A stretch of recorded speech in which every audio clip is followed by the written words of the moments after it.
प्रणाम नारद मुनि, मैं कैलाश हूँ। अरे कैलाश कैलाश, तुम कुत्ते कैसे बन गए? मुझे मेरे घर की रखवाली करनी थी। बेटे बहू घर का ध्यान नहीं रखते। घर का ध्यान रखने वाला कोई नहीं है। कैलाश, हमने तुम्हें इतना दिया भक्ति का ज्ञान, फिर भी तुम कर रहे हो संसार से ही पहचान। कैलाश हूं। ऋषिवर, खेतों में आ जाते हैं पशु मवाली। मैं कर रहा हूं खेतों की रखवाली। भज मन नारायण, भज मन नारायण, सुख शांति के सागर भज। नारद मुनि जो 12 महाजनों में से एक हैं और भगवान विष्णु के परम भक्त हैं, सदा इस संसार में प्रकट होते रहते हैं ताकि लोगों को मानव जीवन के वास्तविक उद्देश्य की याद दिला सके, जो है अपने कर्तव्यों का पालन करते हुए सदा कृष्ण स्मरण करना और बैकुंठ धाम को अपना पहला और अंतिम लक्ष्य मानना। एक बार वो एक गांव में कैलाश नाम के व्यक्ति से मिलने आए। हे धनदायिनी लक्ष्मी माँ, सुन लो मेरी पुकार। हर कदम पर बस मुनाफा हो, बढ़ता जाए व्यापार। मेरे हाथ जो भी लगे सोना बन कर चमक जाए।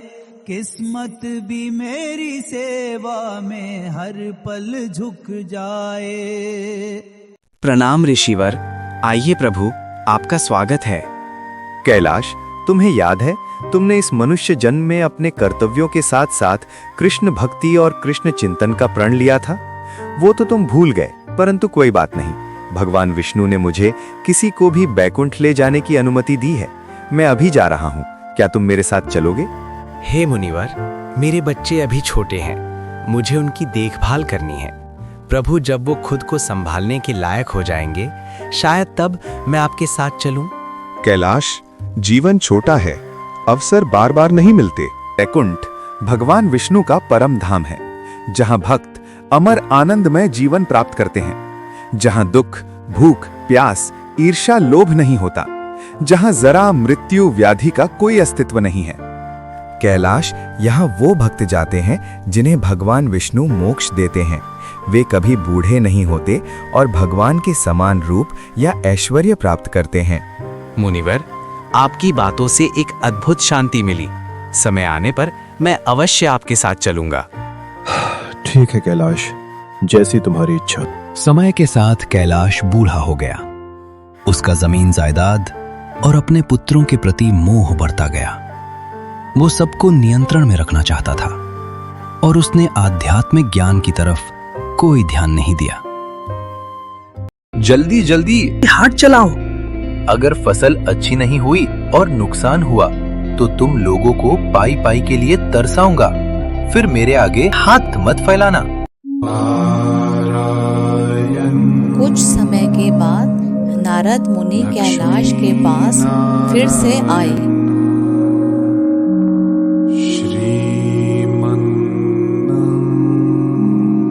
प्रणाम ऋषिवर, आइए, आपका स्वागत है।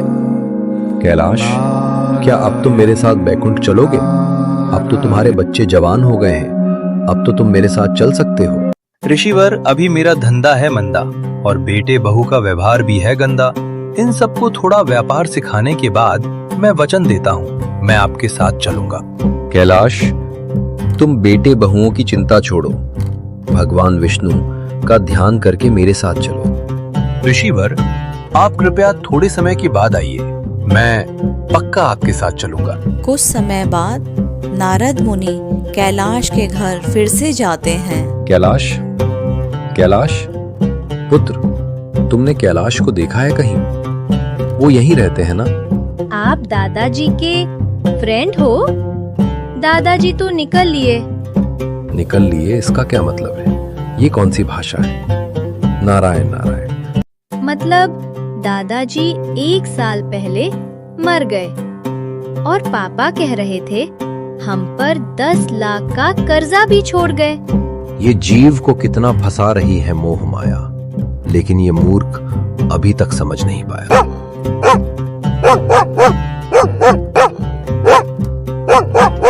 कितना मैंने उसको समझाया, पर उसने अपना जीवन व्यर्थ गवाया। अरे ये कुत्ता कहां से आ गया? प्रणाम नारद मुनि, मैं कैलाश हूँ। अरे कैलाश कैलाश, तुम कुत्ते कैसे बन गए? मुझे मेरे घर की रखवाली करनी थी। बेटे बहू घर का ध्यान नहीं रखते। घर का ध्यान रखने वाला कोई नहीं है।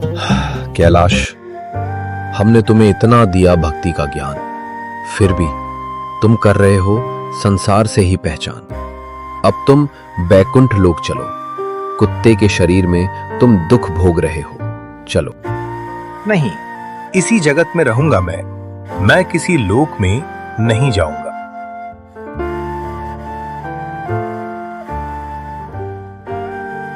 रहो फिर तुम इसी जगत में। मैं 10 साल बाद फिर से तुमसे मिलने आऊंगा। भज मन नारायण नारायण हरे हरे, तेरी लीला सबसे प्यारी प्यारी हरे हरे।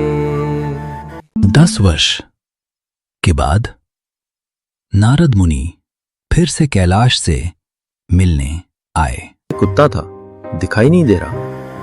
नारायण नारायण। प्रणाम ऋषिवर। वो कुत्ता तो मर गया, बहुत अच्छा था, घर की बहुत रखवाली करता था। कितना भगाते थे उसको, पर फिर से आ जाता था।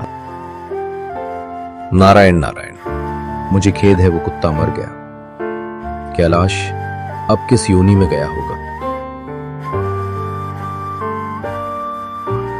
ओम नमो भगवते वासुदेवाय नमः।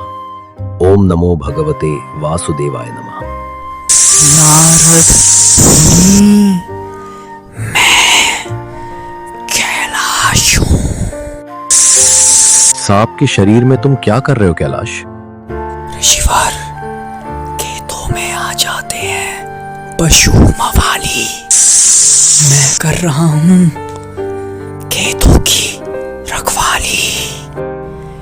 इस अनाज की रखवाली के लिए मैं सांप बना।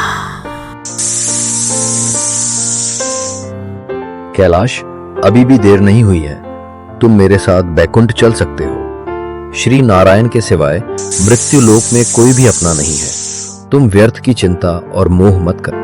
मैं आना चाहता हूं नारद जी, लेकिन मेरे बेटे आलसी हैं।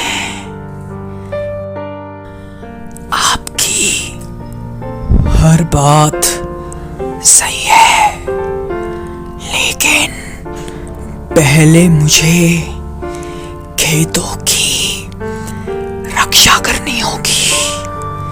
बैकुंठ तो मैं बाद में भी जा सकता हूं। तुम ऐसे नहीं मानोगे। अरे देखो, यहाँ पर सांप है, जहरीला सांप। देखो, तुम्हारे खेतों में सांप कहाँ है घुस सांप? आया है। उसे मारो, मारो उसे। कहाँ है सांप? कहाँ है सांप? उसे मारो, मारो उसे। ये रहा, देखो, ये तो हमें डसना चाहता है। इसको मारो, मारो इसको। मुझे मत मारो, मैं तुम्हारा पिता हूं। मुझे मत मारो, मैं तुम्हारा दादा हूं। मुनिवर मुझे बचाए। मुनिवर, मुनिवर, जिनके लिए मैंने इतना किया वो ही मुझे इतना मार रहे हैं। रहने दो, अब इसे मत मारो। वैसे भी अब ये किसी को नुकसान नहीं पहुंचाएगा। जिन बेटे पोतों के लिए मैंने अपना कल्याण नहीं किया, वही मुझे मारने के लिए आ रहे हैं। मुझे क्षमा कर दीजिए मुनिवर। ठीक है कैलाश, देर आए दुरुस्त आए। अब तुम माया के इन झूठे बंधनों से मुक्ति पाओगे। मैं तुम्हें आशीर्वाद देता हूं कि तुम अब मनुष्य योनि प्राप्त करोगे और अपने व्यवहारिक जीवन के कर्तव्यों के साथ साथ भगवान नारायण का भजन करके उनके धाम को प्राप्त करोगे। और इस प्रकार नारद मुनि जीवात्माओं को कृष्ण चेतना का सार समझाते हुए जीवन का अंतिम उद्देश्य समझाते हैं, ताकि वो जीवन मरण के बंधन से मुक्त होकर अपने परम धाम लौट सके। एक सेठ बस से उतरे। उनके पास कुछ सामान था। आसपास नजर दौड़ाई तो उन्हें एक मजदूर दिखाई दिया। सेठ ने आवाज देकर उसे बुलाकर कहा, बाबा, रामनगर जाना है। इस सामान को पहुंचाने के कितने रुपए लोगे? आपकी मर्जी, जो देना हो दे देना, लेकिन मेरी शर्त है कि जब मैं सामान लेकर चलूं तो रास्ते में या तो मेरी सुनना या आप सुनाना। शर्त? क्या कह रहे हो? दिमाग ठीक है तुम्हारा? चलो भागो, मैं किसी और को बुला लूंगा। सेठ ने डांट कर उसे भगा दिया और किसी अन्य मजदूर को देखने लगे। लेकिन आज वैसा ही हुआ जैसे राम वन गमन के समय गंगा के किनारे केवल केवट की ही नाव थी। मजबूरी में सेठ ने उसी मजदूर को बुलाया। मजदूर दौड़कर आया और बोला, मेरी शर्त आपको मंजूर है? सेठ ने स्वार्थ के कारण हाँ कर दी। सेठ का मकान लगभग 500 मीटर की दूरी पर था। मजदूर सामान उठाकर सेठ के साथ चल दिया और बोला, सेठ जी, आप कुछ सुनाओ या मैं कुछ सुनाता हूँ? तू ही सुना। मजदूर ने खुश होकर कहा, जो कुछ मैं बोलूं उसे ध्यान से सुनना। ये कहते हुए मजदूर पूरे रास्ते बोलता गया और दोनों मकान तक पहुंच गए। मजदूर ने बरामदे में सामान रख दिया। सेठ ने जो पैसे दिए ले लिए और सेठ से बोला, सेठ जी, आपने मेरी बात ध्यान से सुनी या नहीं? भाई, मैंने कोई बात ध्यान से नहीं सुनी। मुझे तो अपना काम निकालना था। चलो अब जाओ यहां से। सेठ जी, आपने जीवन की बहुत बड़ी गलती कर दी। कल ठीक 7 बजे आपकी मौत होने वाली है। सेठ को गुस्सा आया और बोले, तेरी बकवास बहुत सुन ली। जा रहा है या तेरी पिटाई करूं? मजदूर बोला, मारो या छोड़ दो, कल शाम को आपकी मौत होनी है। अब भी मेरी बात ध्यान से सुन लो।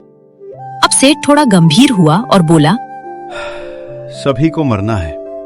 अगर मेरी मौत कल शाम होनी है तो होगी, इसमें मैं क्या कर सकता हूँ? तभी तो कह रहा हूँ कि अभी मेरी बात ध्यान से सुन दो। सुना? ध्यान देकर सुनूंगा। मरने के बाद आप ऊपर जाओगे तो आपसे ये पूछा जाएगा कि हे मनुष्य, पहले पाप का फल भोगेगा या पुण्य का? क्योंकि मनुष्य अपने जीवन में पाप पुण्य दोनों ही करता है, तो आप कह देना कि पाप का फल भुगतने को तैयार हो, लेकिन पुण्य का फल आंखों से देखना चाहता हूं। इतना कहकर मजदूर चला गया और सेठ सोच में पड़ गया कि ये मजदूर कौन था, कहां से आया और क्या कहकर चला गया। दूसरे दिन ठीक 7 बजे सेठ की मौत हो गई। चलो सेठ, चलो, पृथ्वी पर तुम्हारा समय हो गया है।